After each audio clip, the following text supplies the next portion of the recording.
Good morning and happy Friday, everyone. My name is Nick Marro with Occupy Fantasy. You can find me on Twitter at Nick Marro DFS, and I am here once again to help you break down the NBA DFS slate on both DraftKings and FanDuel. We have a massive 14 game slate tonight. Certainly a lot to get through. If you haven't already, please like the video. Also, click subscribe to the channel. That helps us to climb those YouTube algorithms and get more free content like this out to you. Additionally, if you haven't already, I recommend you sign up to Occupy Fantasy today. You get access to the DFS model you see here, where you could sort by ownership, value, and our own OF index, which is just going to show you the best plays on a given slate. Additionally, we also have a lineup builder for both single and multi entry, a private Discord server filled with DFS pros to help you improve your game. And there is a window leading up to each slate's lock where you can ask your lineup specific questions. So without further ado, let's get into this slate. Again, almost every single team is playing today. There are no games tomorrow before the Christmas slate the following day. So I'm still going to try to go through these game by game. I'm going to go a little bit quicker than usual. If there's no major injuries, we're just really not going to touch on that game. So I'm going to go by the order of the official NBA injury report. So you'll see I'm going to have to click between the two sites and games, and the order might not be the same on each. So just keep that in mind. But yeah, let's get into it. Obviously, we got a lot to get through. So the first game on the slate, we had the Los Angeles Clippers at the 76ers. The 76ers are 3.5-point favorites at home, just a 215-point total in this one. So as far as a 14-game slate go, I mean, whenever you're seeing slates below 220 point or games below 220 points, usually those are the game environments you can mostly avoid unless there is some major value. Looking at the injury report here for these two teams. John Wall is questionable. That's really the one piece of significant news for the Clippers. And then over on the 76ers side, still no Tyrese Maxey. So there really are no major injuries here. So just to quickly summarize this game, if you can get to Embiid and Harden, they're fine as payups. I think you'll find there are more appealing payup options throughout this slate. So I don't know that I'm necessarily prioritizing them here. Paul George and Kawhi Leonard both look fine. They're both seeing the minutes they should be now and will continue to do so moving forward. With John Wall questionable, if he's out, I would say Reggie Jackson becomes the most. Um, he's not all that appealing, but he'd be the most to benefit. He'd benefit the most with Wall out of the lineup. But yeah, I mean, Zubac's back. He hasn't been seeing extended run yet, so just keep an eye on his minutes. But really, as far as this slate goes, this is just not a game I'm super intrigued in. You could obviously play the higher price players because they have high upside, but there's really no one we necessarily have to force here. No major injury news. Maxi's been out for weeks, and then if Wall's out, we can go to Reggie Jackson. He's just really tough to rely on in general. So I don't know that there's any major priorities here. So let's move into the next game on the slate. We have the Orlando Magic at the San Antonio Spurs. The Magic are 7-point favorites at home. And yeah, the Spurs are on a back-to-back. This is a 228-point game total here, so keep that in mind. This is certainly a better game environment than the first game. But we do not have an injury report for the Spurs yet, which is common on a back-to-back. Usually we don't get that till later in the day.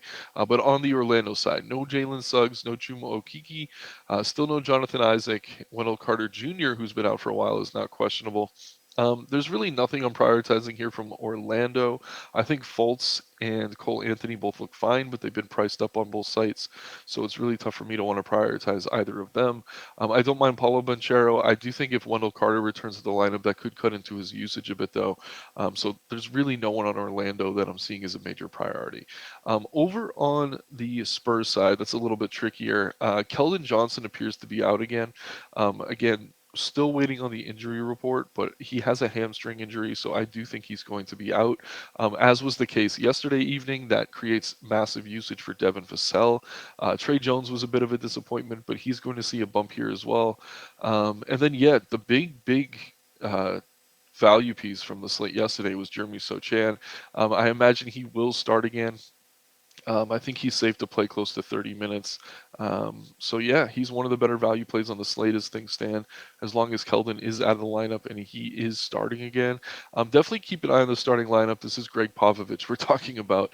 He tends to shake things up. But yeah, I would be hesitant playing Jakob Poeltl.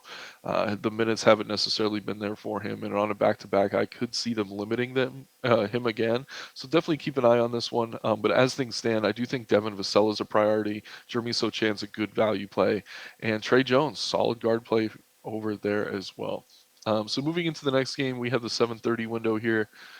We have a bunch of games at 7:30. The Chicago Bulls at the New York Knicks. The Knicks are 5-point favorites at home. We're looking at a 225.5 point game total here. So let me just click into this game. All right, we do have these injury reports, which is great. No Alex Caruso for the Bulls. No Lonzo Ball still, obviously. Goran Dragic is probable. Derek Jones is out, and Javonte Green is doubtful. So the big piece of news here is that Alex Caruso is going to be out. But that being said, Ayo Dosunmu's kind of been working into more minutes lately. Kobe White's had some really good games, so he should see extended run with Caruso out. He's just tough for me to trust, though. I think we do get better value throughout the day as things start to open up. But if the slate were to start right now, I could definitely see getting to some Kobe White. But really, otherwise, the Bulls are just one of these teams where they have a lot of good players. It's just tough to know who's going to go off on a given night. DeRozan, Levine, Vooch always look fine. I don't mind them on either site. I think Levine, he was only 6,900 on the last FanDuel slate. Yeah, we're getting him at 7K flat on FanDuel. That feels too cheap. So if there is a play on the Bulls I like, it's probably Levine, and it's probably more so on FanDuel. Don't mind Vooch at 7,400.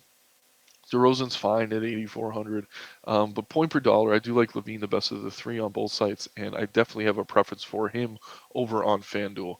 But really, yeah, I don't know. Kobe White's fine value, but really not something we have to force. Then over on the Knicks side, it looks like Quentin Grimes is questionable. Obi Toppin's still out. So yeah, we did see Emmanuel quickly start last game with Grimes out of the lineup. He was a big disappointment in the first half. He did actually get close to value after a much better second half. But if he starts again, I do think he's at least worth considering as a value play at guard. The rest of this team, kind of similar situation in the Knicks. I like Brunson, I like Barrett, I like Randall. It's just tough to prioritize one over the other. Um, yeah, I mean, as things stand, if Quickly starts, I do think he's going to be solid here. There's a chance we see Grimes back in the lineup. If McBride starts, he's a talented player. We just really haven't seen enough of a ceiling out of him for me to want to play him in DFS yet, but certainly someone to keep an eye on.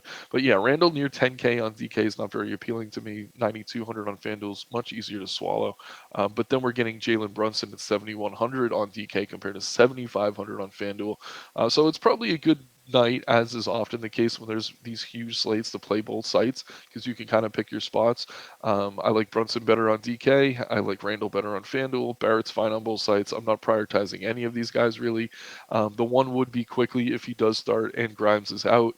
Don't mind Mitchell Robinson as a boom bust center, but really that's it for me from this game. Moving into the next game, we have the Atlanta Hawks at the Detroit Pistons. The Hawks are 8.5 point favorites at home now, facing the Pistons. The game total is 233 points. So only one bit of injury news here for Atlanta. Clint Capella is listed as questionable. If he's out again, Onyeka Okongwu is an excellent value center on both sites. He's been super productive. He was low owned last night because we had a bunch of center value. He got overlooked, and he went for over 40 fantasy points. So I like Okongwu here only if Capella is out. If Capella's in, I'd be a little bit hesitant to play him coming off the injury. He's okay, but I do think there are safer center plays, certainly on a 14-game slate. Then yeah, it's the usual suspects for Atlanta. I like Trae Young. DeJounte Murray's fine. Bogdanovich, fine. Definitely be careful when selecting your Bogdanoviches tonight. They're both playing against each other in the same game. That could be confusing. They're both scoring dependent. They're both fine, but neither I'm really prioritizing. But that segues into the Detroit Pistons side of things. We have Cade Cunningham out. That's really the one piece of news that I see affecting anything, rather. It's really nothing great for Detroit here. They are going to be paced up a bit. I don't mind Bogdanovich. Killian Hayes has been okay. Jaden Ivey's a bit too cheap. I like him in tournaments. Very scoring dependent, but he does have a high ceiling. So there is some risk in rostering him, but I don't mind him here at all. On DK, he is a little bit cheaper, but yeah, I'm comfortable clicking him on either side as a tournament play. Jalen Duren, he's been a really solid value center. I don't mind him on either side. Let me just make sure he's cheap on FanDuel as well. Yeah, 5,800 is a little tougher for me to get to, but at 5K flat on DK, I do think he's a solid play. But other than that, there's really nothing I'm prioritizing here. This game could get out of hand. There could be a blowout. I mean, Atlanta has been struggling lately. Trae Young obviously always has upside, but I do think there are safer guard plays on the slate. And then on Detroit, they're just healthier than they've been lately. So even without Cade Cunningham, there's just nothing I'm prioritizing. Other than Jaden Ivey on DK, it seems they're all mostly priced where they should be. Again, Jalen Duren, good value center, but not someone I think we have to force. So moving into the next game on the slate, we have the Brooklyn Nets at the Milwaukee Bucks. Excuse me. The Nets are 2.5 point favorites at home, 229-point game total here. The Nets are about as healthy as they've been all season. Yuta Watanabe is questionable. Kessler Edwards is out. The rest of the guys are G League guys, so we don't really have to go through all of them and break that down. But yeah, I mean, Durant's been excellent. We're getting him sub 11K on both sites, I believe. He's going to be solid here. Let's see. Yeah, 10-6 on FanDuel, 10-7 on DK. I like Durant a lot. I think if you can fit him, he's solid. Good game environment. Two teams that play pretty quick. Kyrie Irving, solid. Another good guard play. Not someone I think you have to prioritize, but he obviously has upside. But yeah, that's really it for me on the Nets. Yeah, I think Ben Simmons is fine. He's finally seeing more minutes. Claxton, okay play, but with Simmons in the lineup, he's losing some of those minutes at center. So no one I'm necessarily forcing here. But yeah, I'd say Durant is probably my favorite net. That's not exactly a hot take though. Chris Middleton's doubtful for the Bucks. Giannis is listed as probable. To me, I think Giannis plays. He's going to be tough to get to. He's over 12K on DK. He's at 12K on FanDuel. I think he's fine. I'd rather play Drew Holiday here, honestly, at 8,200. I think he's a bit too cheap with Middleton likely out of the lineup. Secondary plays, I mean, Brook Lopez against his former team. I think the revenge ship has passed, but it's still a decent matchup. He's been putting up numbers, so I don't mind him as a center option at likely low ownership. But really, it's Giannis here if you can afford him. Drew, solid secondary option. But they're pretty healthy other than Middleton, so I don't think there's anything we have to force. Really like KD on both sides, but again, it's tough to really choose any one pay up and say, oh, you should really get to this guy. But I do think this is the type of matchup that he should do well in. Competitive game, both pacey teams, total pushing 230 points. So a good game environment, but not necessarily anything we're forcing here, unless we get more news, of course. So moving into the next game on the slate, we have the Boston Celtics at the Minnesota Timberwolves. The Celtics are 9.5 point favorites at home. Hosting Minnesota, the game total here is 230 points. So Boston's been reeling a bit lately. They did get Robert Williams back in the lineup. I think they're still just adjusting to that. Their rotations haven't exactly settled as quickly as one might think. But yeah, that all being said, he certainly helps the team defensively. Where is this game? Okay. Yeah, Tatum, fine. Another good pay up if you can afford him, but not someone you could really prioritize at his price. Anthony Edwards has been better with Gobert out of the lineup. But yeah, let me touch on this injury report real quick. So Marcus Smart's questionable again for the Celtics. If he's out, that's going to be a big boost to Brogdon. More so than Derek White, even though Derek White probably gets the start. Brogdon coming off the bench, he's been getting extra usage in those games with Smart out, so I would like Brogdon a lot here on both sides. Then on the Timberwolves side, yeah, Karl Anthony Towns obviously still out. Rudy Gobert is questionable. If he's out, Naz Reid becomes one of the best center plays on the slate, so certainly keep an eye on that. 5,500, he'd probably be a core play for me on FanDuel. I imagine we're looking at a similar price over on DK. Yes. Naz Reid, 5,300. Yeah, so if Gobert's out, Naz Reid becomes a core play. If Smart's out, I think Malcolm Brogdon becomes a really solid play on both sites. Otherwise, I think you could look to guys like Jason Tatum, Jaylen Brown, Anthony Edwards, even D'Angelo Russell as a tournament guard. But there's just no priorities for me here if everyone's healthy. But definitely keep an eye on that injury news. Moving into the next game on the slate, we have the Cleveland Cavaliers at the Toronto Raptors. The Raptors are 4.5-point underdogs in Cleveland, just a 215-point game total here. Yeah, Cleveland's been one of the best defensive teams in the league this season. Taking a quick look at the injury report. Evan Mobley is questionable. Lamar Stevens is questionable. And Dean Wade is out. So let's see here. If Mobley is out of this one, that would be enough of a boost to someone like Jared Allen that he would probably become relevant. Again, this game has only two 15-point total. It's not really a priority for me. If Kevin Love were to start, I think he'd be a good play. We've seen some really good games out of like Okoro as value with Stevens out. So keep an eye on the starting lineup here. If he plays, I do think you could go to Okoro for value. Some risk, but he has been solid. Excuse me. Um, but yeah, just tough for me to get excited about anything in the game with the two 15-point total and everyone pretty healthy. Excuse me. Over on the Toronto side, Gary Trent is questionable, as is Kem Burge. Precious Achiuwa is still out. So even with um, Trent out, we have Siakam, Van Fleet, OG, and Barnes, all decent plays, but no one I'm really forcing here. Cleveland's been great defensively, so it's just tough for me to get excited about anything in that game. So moving into the 8 o'clock window, we have the Dallas Mavericks at the Houston Rockets. And the Mavericks are 7-point favorites on the road in Houston, 220-point game total here. So obviously, first and foremost, we're going to like Luka, but let me take a look over at this injury report. Yeah, no Dorian Finney-Smith, Josh Green, Josh Hardy, Maxi Kleber, Kemba Walker for the Mavericks. So they have a bunch of bodies out. No one major, but a lot of rotational pieces.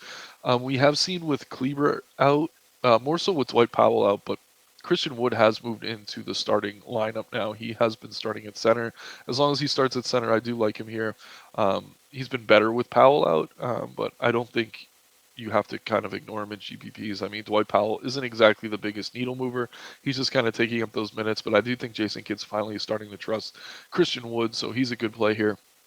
THJ should see a bit of a bump in usage with Dorian Finney-Smith and Kleber both out. I'm not really forcing him or prioritizing him, as is often the case with Dallas. The one play I'm really interested in is Luka Doncic. So Doncic, if you can afford him, I think he's one of the best plays on the slate.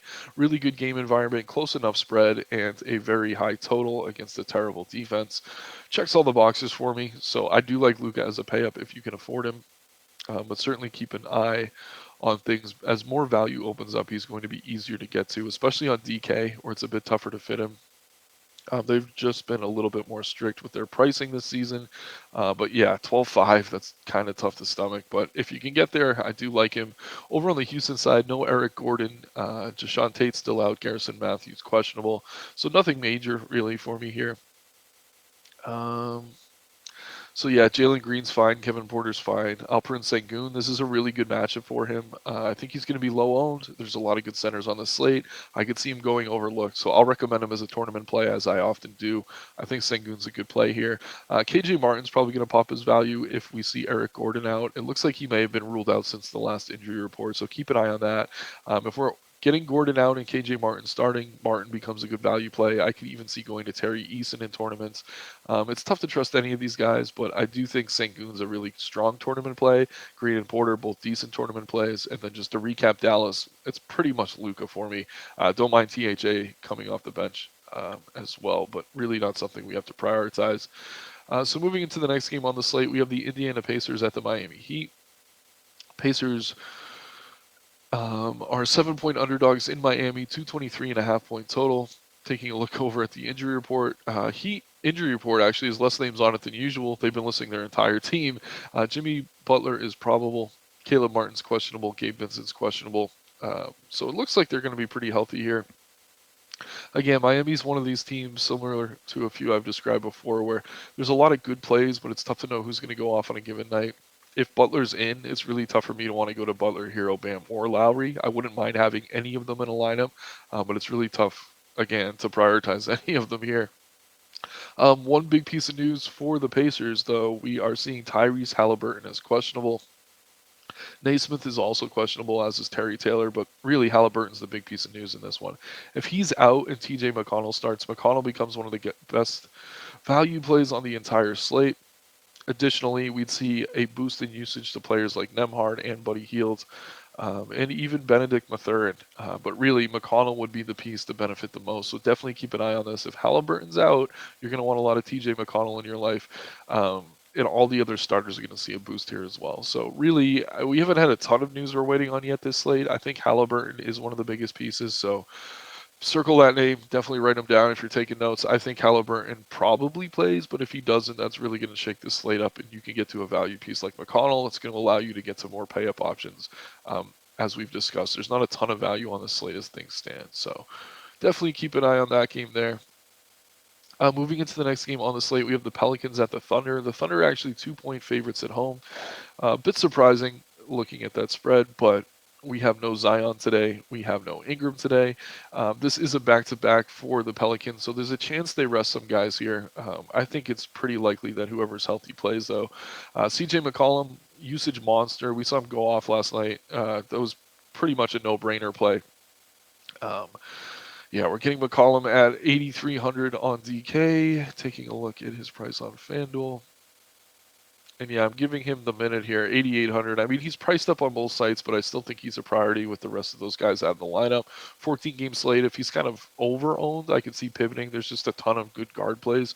But as things stand, I mean, his usage is going to push 40% here with those two out of the lineup. Really strong play. Looks like Nance is going to be out again. Again, I don't have the official injury report yet for the Pelicans as they're on a back-to-back, but if Nance is out, Joe Val becomes a strong center play once again. And then we're going to see guys like Trey Murphy, Herbert Jones, Najee Marshall, all solid GBP plays. Marshall was more of a disappointment than the others last night. Maybe that drives his ownership down, but if we're talking realistically, I think Trey Murphy's the best of the three, then Herb Jones, who relies on defensive stats to get there, but both better fantasy producers historically than Marshall. Jose Alvarado did get the started point guard alongside CJ. He's fine as value, really not someone I'm forcing in. Another player who relies on blocks and steals to get you there in fantasy, which is not always a good thing. Over on the OKC side, we are seeing Trey Mann out, Jeremiah Robinson Earl is out, Jalen Williams is out, or the other Jalen Williams, and then yeah, everyone else looks to be G League players, so nothing we really have to worry about there. I do like Shea Gilgeous-Alexander. He hasn't been as good with Josh Giddey in the lineup, but Giddey, yeah, I don't know. He doesn't cut into his usage that much. I like both of those players. Giddey and SGA are fine here. Dort's fine. Really not something I'm forcing. There's really nothing on OKC I see as a priority with everyone healthy. This should be a close game, though, so I do like SGA and Giddey a lot. But again, CJ McCollum's really the priority from this game. Moving into the next game on the slate, we have the Denver Nuggets at the Portland Trailblazers. The Nuggets are 4.5-point favorites at home. Nuggets, Jeff Green is probable. Jamal Murray is questionable. Michael Porter Jr. questionable. So if Murray's out, that's going to be a boost to Jokic. I will like him a lot here regardless. But to pay that 12K tag on DK, and with all the good value we have at center, I would be more comfortable doing that if Murray's out, so keep an eye on that. I mean, as far as direct backups go, I think Bones Highland, if he were to start at point guard, he'd be a core play, but we haven't really seen that out of them lately. They're getting Michael Porter Jr. back tonight, though, so that should cut into the usage of guys like Bruce Brown, Aaron Gordon, so just keep an eye on that. Porter's listed as questionable, but I do think the word on the street is he's going to be good to go here. So it's really Jokic or bust for me from this game. If Murray plays, he's fine. Not someone I'm necessarily prioritizing, though. Really, it's Joker. And if Murray's out, it's more Joker. So definitely keep an eye on that. On the Blazers side, we have Dame Lillard listed as probable. Nasir Little's out. Nurkic is probable. Eubanks probable. Bunch of probable guys. Yeah, Dame's fine. Obviously, not the best matchup, but any slate he's getting overlooked, I do like him. Jeremy Grant, sub 7K on both sites. I think he's a fine play at power forward. Really no priorities for me from the Portland side. I don't mind Nurkic, but I wouldn't call him a priority. Again, we have a ton of great center value on this slate. So moving into the next game, we have the Memphis Grizzlies at the Phoenix Suns. Grizzlies 2-point favorites on the road in Phoenix, 224-point game total. Desmond Bane's still questionable for the Grizzlies. If he comes back tonight, that would cut into the usage of others. But as things stand, there's no major players that are out for the Grizzlies. John Morant, solid play. Don't mind Jaren Jackson Jr. in tournaments. Definitely some foul risk with him. But yeah, if Bane's back, that's going to make guys like Dylan Brooks less viable. Don't mind Steven Adams at center, but again, that position's loaded, so he's not a priority for me. I do like John Morant, though. I will say Ja is a solid play everywhere because I do think this is going to be a competitive game. Over on the Phoenix side, Devin Booker's out. Cameron Johnson's still out. No Jay Crowder, obviously. Cam Payne is out as well. So with both Payne and Booker out, I think Chris Paul becomes one of the more intriguing guard plays on the slate. I like him a lot here. Damian Lee's been terrible. We've actually seen Landry Shamet kind of fill in that backup guard role and be effective. He's priced up to 5K now on FanDuel, though, so it's tough for me to want to get to him over there. 5,200 on DK. Yeah, it's just a tough price to want to click on Landry Shamet. So it's really going to be Chris Paul for me here. I like him a lot. DeAndre Ayton, another strong center play. We have a ton of strong center plays on the slate, though, so it's tough for me to want to prioritize him there. But yeah, I will say Luka's a core play. Mikal Bridges and Torrey Craig are both solid secondary options as well. Just a couple more games here. Thanks everyone for bearing with me so far. Once again, please like the video, click subscribe, help us get more free content like this out to you. We have the Kings at the Wizards here. The Wizards are 9-point underdogs in Sacramento, 238.5 point total, which is one of the highest on the slate. The Wizards are on a back-to-back, so we don't have their injury report yet. But just to talk through this quickly, Avdija and Porzingis were both out last night. If Porzingis is out again, Bradley Beal and Kyle Kuzma both become excellent options. If Porzingis is out and Avdija is in, I wouldn't mind Denny as well. Morris has been okay, decent guard value. I don't know that we need it. If KP's out though and Daniel Gafford starts, I would say Gafford is one of the better value center plays. So this one's tricky. Hopefully we get an injury report sooner rather than later. With this game locking so late, maybe just leave yourself some room to pivot. Because if KP's out, you're going to want some Kuzma and Beal, and you're certainly going to want some Gafford if he starts for Porzingis as well. So this is one we have to keep an eye on. Another team on a back-to-back who has not yet released their injury report. Then Sacramento's pretty easy to talk about. No injury news today other than Rashawn Holmes is questionable. He hasn't even really been in the rotation. Fox and Sabonis both look good. Don't mind Harrison Barnes as a secondary option, but really it's Fox and Sabonis. Sabonis' price is getting up there, but he has been hitting 50 fantasy points at almost every game played. Then yeah, De'Aaron Fox, he's fine as well. Really not someone I'm rushing to get to, but this game does have a massive, massive total. So you probably do want some pieces here, but again, that Washington news is going to not only tell us who to play from Washington, but if a bunch of guys are out, maybe this isn't as close of a game as we want it to be. So keep an eye on that news there. Definitely a game I want pieces of. It's just tough to say which ones yet. Again, if KP is in, I think he's a good play. If he's out, Kuzma and Beal become priorities, as does Daniel Gafford, assuming he's the starting center. All right. Last game on the slate. We have the Charlotte Hornets at the Los Angeles Lakers. Terry Rozier and Dennis Smith are both questionable. Cody Martin is out for Charlotte. So let's just talk through Charlotte first quickly here. If Rozier is in and Dennis Smith Jr. is in, then I'd say LaMelo Ball is a bit overpriced. If both of them are out, I like LaMelo Ball a lot here. I think Oubre is still a bit overpriced. His price was up with all these guards out. As they get healthier, yeah, I just don't want to pay close to 8K for Oubre. But then, yeah, Gordon Hayward's a bit too cheap on FanDuel where he's sub 7K. I don't mind him at all. 6,100 for Hayward's a solid price as well. He'll be better if Rozier and Smith are out. Same story for LaMelo Ball. But yeah, as things stand, I am not paying 9,800 for LaMelo Ball if we get Rozier and or Dennis Smith Jr. back in the lineup. Over on the Lakers side, AD is still out. LeBron is probable, though. Russ Westbrook, who missed last game, is probable.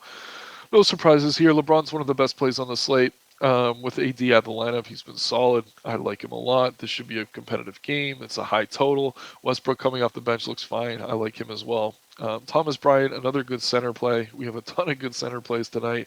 But yeah, for me, it's really LeBron is the priority. Don't mind Thomas Bryant on either site. Lonnie Walker's been fine as a secondary option. Dennis Schroeder and Pat Bev both fine as value guards, but neither are really priorities for me. So yeah, thanks everyone. We went through the whole slate game by game, a little bit insane, I know. I'm gonna just refresh the model quickly here. I'll talk you through just the top plays, top ownership plays, and then yeah, I'll send you off on your day. So sorting by OF index here. Again, this is the model you get access to with a subscription to Occupy Fantasy. We're seeing Jokic at the top. I do agree with that right now. I think if he's in and Murray's out, he's one of the best pay-ups on the slate. Should be a competitive game in Portland. Then we're seeing Giannis against Brooklyn, who obviously struggles in the front court defensively. LeBron James.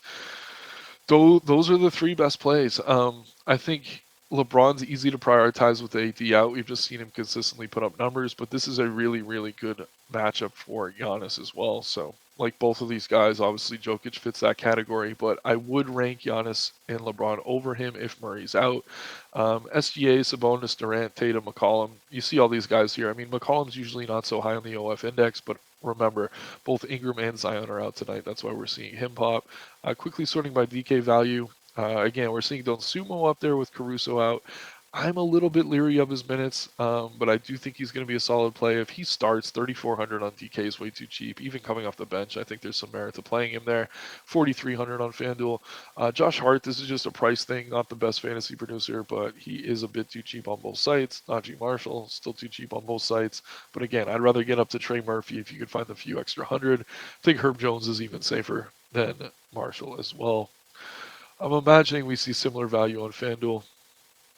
Yeah, I mean, Reggie Bullock's getting some of those minutes with the secondary plays out for Dallas. He's tough to trust, though.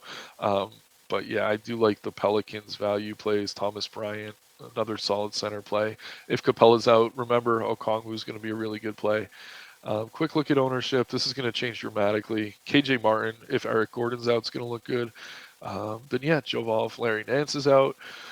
But 14 games, there is a lot to choose from. I would recommend playing both cash and tournaments tonight, but make sure every play in your lineup is a play you really like. Also, make sure if you're waiting on some of that late news, the Tyrese Halliburtons of the world, that you leave yourself some room to pivot. Uh, the Wizards as well. If KP's out, that's definitely going to matter. So once again, my name is Nick Marro with Occupy Fantasy. You can find me on Twitter at Nick Marro DFS. Please like the video, click subscribe, and come join us at Occupy today. Let's have some fun, make some money tonight. Good luck, everyone.